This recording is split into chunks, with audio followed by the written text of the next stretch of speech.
Hello and welcome to Fold Your Encores. I'm Reggie Kibiko, three-time National Poetry Slam finalist and former Nuyorican Poets Cafe Grand Slam champion. Through the Encore series, the Folger has been sharing selections from its plays, music, and poetry readings with us. Today, we're excited to share excerpts from the O.B. Hardison poetry reading that celebrated the 45th anniversary of Grey Wolf Publishing. This reading featured poets Ilya Kaminsky, Fanny Howe, and Danez Smith. It gives me great pleasure to introduce to you Danez Smith, an artist with whom I have featured at the Capturing Fire Spoken Word Festival in DC, and is also on the current board of Split This Rock, with whom I am having the honor to co-chair. Danez Smith's poetry exemplifies the passion of the slam genre and excels with language that reinvigorates the forms of 21st century literature. Theatrically polished, sharp, and full of imagery, Danez, with true valor, shows us how poetry can hold us up during these unprecedented post-pandemic times.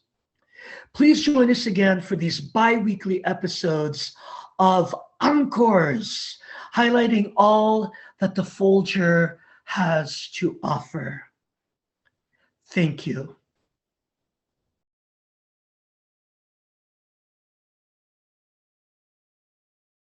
While I believe nothing good has come from the Trump presidency, I think one thing happened in response to Trump being president.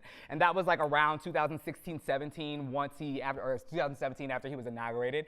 Some folks on the internet, we just started calling everything else our president, right? At first it was just like you would see a picture of Obama with like an open shirt and shorts on, and you'd be like, nothing but respect for my president. I hope he's getting good sleep and smoking cigarettes. All right. And then you would like just see like a picture of Rihanna, and you'd be like, nothing but respect for my president. I'm so glad she gave me a bra and some good panties to wear. Where's the album? Or you would just like eat a really delicious pork chop, and you'd be like, nothing but respect for this delicious ass president. Well marinated. Thank you, Prez. And I'm a poet, so when I like things, I tend to write about it. And so I started thinking, well, if I hate, the like loud Cheeto, who is my president? And so then this poem came about. This poem is called My President, which tonight includes all of you, unless you voted for Trump. Cool. Today, I elect Jonathan, 11 and already making roads out of water. Young genius, blog writer, little community activist, curls tight as Pinky swears, black as my nation. I trust the world in his tender, blooming hands. I trust him to tell us which rivers are safe to drink and which hold fish like a promise. And I elect Eve Ewing, who I know would misfrizzle the shit out of this country into one big classroom where the grandmas finger paint the national budget and uncles stand around smoking blacks, plotting the stars for our escape. She could walk to the podium at her inauguration and say, the future is now. And we would all marvel as the sun and moon started looping the sky like a GIF. It's pronounced GIF. As the cars all learned to fly, and as our skin grew bulletproof.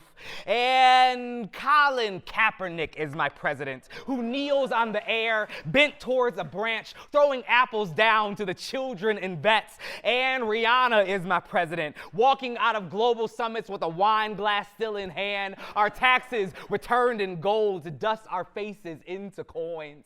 And my mama is my president, her grace stunts on amazing, brown hands, breaking brown bread over the mouths of the hungry until there are none unfed. And my grandma is my president, and her cabinet is her cabinet, because she knows.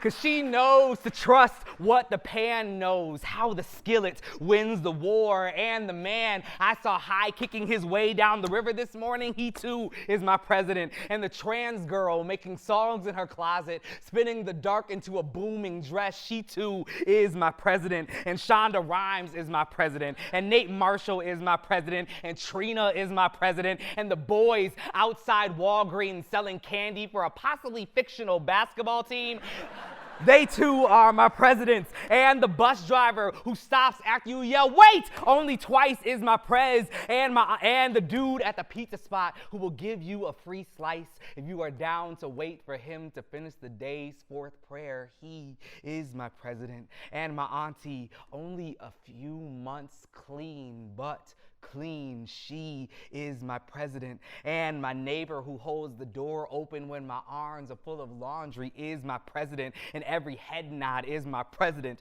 And every child singing summer with a red sweet tongue is my president. And the birds and the cooks and the single moms especially, and the weed dealers and the teachers and the meter maids who let you slide especially, and the cab drivers who stop, and the nurses' swollen feet, and the braiders' exhausted hands, and the bartender and Beyonce and all her kids, and the rabbi and the sad girls, and the leather daddy who always stops to say good morning, and the boy who was crying on the train, and the sudden abuela who rubbed his back, and the uncle who offers him water, and the drag queen who begins to hum, "Oh, my presidents, my presidents, my presidents, my presidents, show me to your nation. My only border is my body. I sing your names, your names, my mighty anthem." Cool.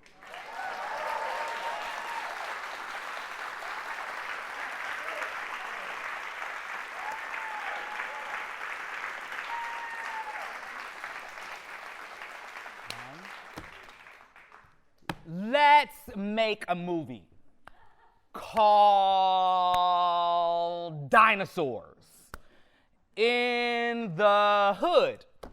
Jurassic Park meets Friday meets The Pursuit of Happiness. There should be a scene where a little black boy is on the bus playing with a toy dinosaur, then looks out the window and sees a T-Rex, because there has to be a T-Rex. Duh, it's a dinosaur movie. What the hell did you think was gonna happen? Oh my God. Don't let Tarantino direct this. In his version, the boy plays with a gun. The metaphor being black boys toy with their own lives, the spitting image of his father, the foreshadow to his end. Fuck that. The kid is playing with a plastic triceratops or brontosaurus, and this is his proof of magic or God or Santa or some weird freaky lizard Jesus St. Nick shit. I don't know. I want a scene where a cop car gets pooped on by a pterodactyl. I want a scene where a corner store turns into a battleground, but please don't let the Wayans brothers in this movie. I don't want any racist shit about Asian people or overused pan-Latino stereotypes. This is a movie about a neighborhood of royal folks, the children of slaves and immigrants and addicts and exiles, saving their town from real-ass dinosaurs. I don't want some cheesy yet progressive, sexy Vietnamese hot dude hero with a funny yet strong black girl buddy cop film. This is not a vehicle for Will Smith and Sofia Vergara. I want grandmas, real ass grandmas on the front porch taking out raptors with the guns they hid in the walls and under mattresses. I want Cecily Tyson to make a speech, possibly two. I want some of those little spitty screamy dinosaur things that go I want Viola Davis to save the town in the last scene with a black fist afro pick through the last dinosaur's long scale neck. And this can't be a black movie. No, this movie can't be dismissed because of its cast or its audience. This movie can't be a metaphor for black people and extinction. This movie can't be about race. This movie can't cause black people pain or be about black pain. This movie can't be about a long history of having a long history with hurt. This movie can't be about race. Nobody can say nigga in this movie who can't say it to my face in public. No chicken jokes in this movie. No bullet holes in the hero. And nobody kills the black boy. And nobody kills the black boy. And nobody kills the black boy for once. Nobody kills that black boy. Besides, the only reason I want to make this is for the first scene anyway. That little black boy on the bus with his toy dinosaur, his eyes wide and endless, his dreams possible and pulsing and right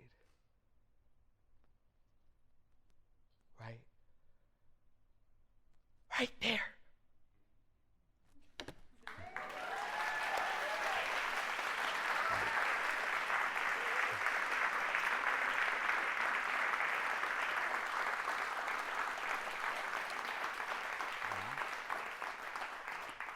Dear white America, I see.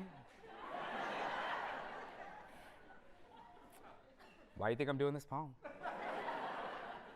I left Earth in search of darker planets, a solar system that revolves too near a black hole. I left Earth in search of a new God. I do not trust the God you have given us.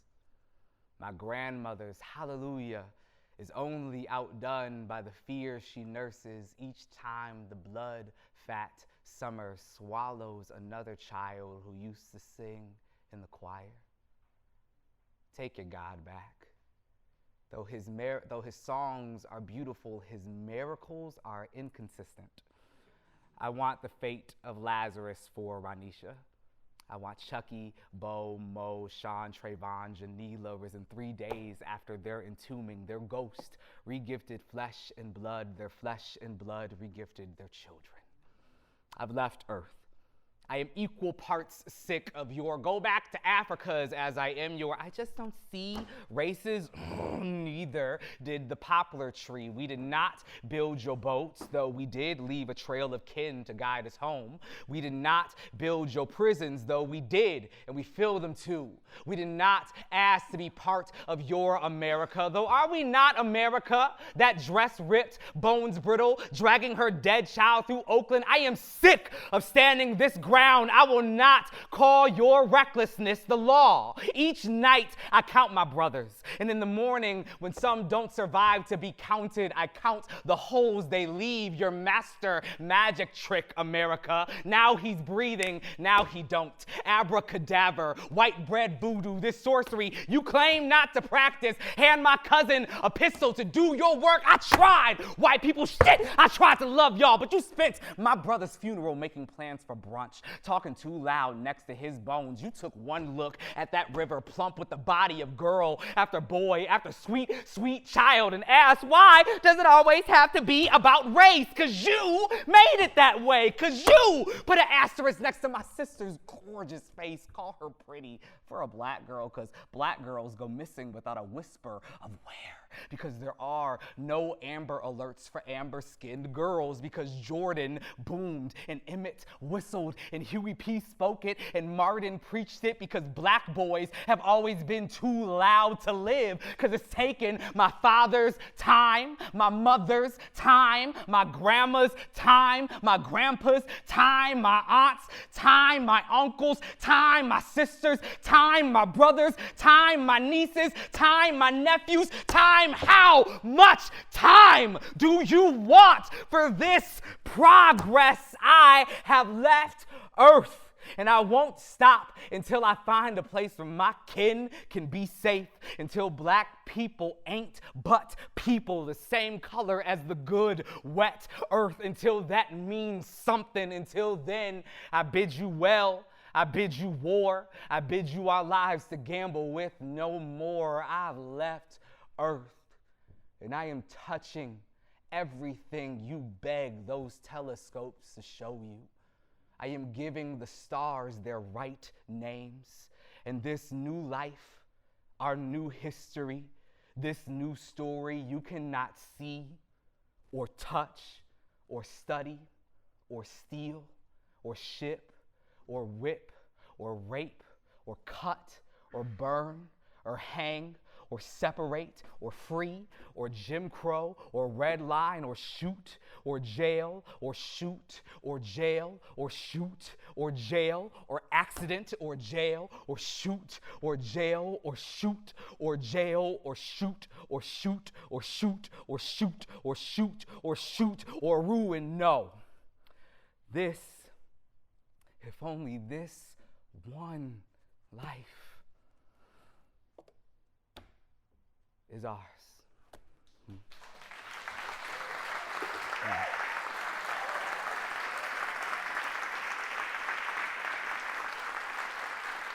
All right, one more. One more, and then the rest of the poets and one of our wonderful editors, Chance, is going to come up here and we're going to have a discussion for y'all. All right, one more poem. All right, so this poem is called Acknowledgements. What do you need to know about this poem? It's all about friendship. I was writing this long poem about my best friends, and then I ran out of ideas or friends. And so I asked Facebook when I was still on that horrid place if everybody would give me give me a sentence about when you knew your best friend was your best friend, and everybody, of course, wrote a paragraph. And so I whittled those paragraphs down. I took the essence of it and made my own little thing. So it's a list of little short 1 or 2 line things. I hate the way numbers look on the page, and so as much as I would like to count to how many things are in there? I think it's 46. I can't count to 46 and read a poem at the same time. It's very hard. I will say 17 until I realize I should be at the end. So I'm just going to say 1 in between each poem between each little thing to keep it easier for myself. Also, if you're here with a friend tonight, lovers count as friends, I hope, then feel free to hold their hand. This is a very nice poem to hold your friend's phone. Cool. All right, so this is acknowledgements. Thank you all for your time and being a wonderful audience. Cool. All right, 1. You saved me half a bag of skins, pork rinds. The hard parts, my fave, dusted orange with hot. 1. You say you say we can't go to the bar because you're taking your braids out. I come over. We watch Medea while we pull you from you. 1. You make us tacos with the shells I like and you don't. 1. I get too drunk at a party. You scoop my pizza from the sink with a Solo cup. All that red. 1. You in the morning, bong water grin, wet chin. 1. You in the lawless dark, laughing like a room of women laugh at a man who thinks his knowledge is knowledge. 1. I text you and you say, I was about to text you, bitch. 1. You cook pork chops the same way I do. Our families in another city go to the same church. 1. You rolling a blunt, holding your son is a Mecca. 1. You invite me out for drag queens the night I thought to finally. 1. You pull over in Mississippi so I can walk a road my grandfather bled on. 1. You gave me a stone turtle. It held your palm scent for a week. 1. I call you mama, mama. 1. You request like a demand, make me some of that mango cornbread, and I cut the fruit, measure the honey. 1. You and you and you and you go in on a dildo for my birthday. You name it, Drake. You know me. 1. A year with you in that dirty house with that cracked out cat was a good year. 1. At the function, I feel myself splitting into too many rooms of static. You touch my hand, and there I am. 1. Do you want to be best friends? A box for yes, a box for maybe yes. 1. Did our grandmothers flee the fields of embers so that we could find each other here? Friend, you are the war's gentle consequence. 1. I am the prison that turns to rain in your hands. 1. You at my door the night my father leapt beyond what we know. One, the branches of silence stay heavy with your petal. One, you smell like the milk of whatever beast I am. One, your poop is news, your fart is news, your gross body my favorite bop. One, you drunk as an uncle making all kinds of nonsense sense. I fluent the language between your words. One, and when we fight, not a ring but a room with no exit. We spill the blood and bandage the wound, clean the cuts with tongues. One, if luck calls your name, we split the pot. If you wither, surely I rot. One, we hate the same people, say never please with the same mouth. One, and before we were messy flesh, I'm sure we were the same dust. One, everywhere you are is a church, and I am the pastor, the deacons, the mothers fainting at the altar. One, as long as I am a fact to you, death can do with me what she wants. One, my body, water, your body, a trail of hands carrying the river to the sea. One, I ink your name into my arm to fasten what is already there. One, you made coming out, coming in from the storm. One, I would love you even if you killed God. One, you are the country I bloody hills for. One, you love me despite the history of my hands, their mangled confession. One, God bless you who screens my nudes, drafts my breakup texts. One, you are the drug that knocks the birds from my heart. One, oh, the horrid friends that were just ships harboring me to you. One, and how many times have you loved me without my asking? How often have I loved a thing because you loved it first, including me? One, with your ugly ass. One, at the end of the world, let there be you. One, my world. Thank you.